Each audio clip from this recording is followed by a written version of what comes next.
దేవునికి మనిషి పట్ల ఉన్న ఈ ప్రణాళికలు ఉన్నాయే, ఈ భూమి మీద ఒక పుట్టుకొస్తున్న మనందరి పట్ల దేవునికి ఉన్న తలంపులు ఎన్నో తెలుసా?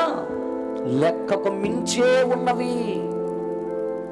దేవా, మా ఎడల నీకున్న తలంపులు, ఎన్ని తలంపులు ప్రభువా మా పట్ల నీకు ఉన్నాయి.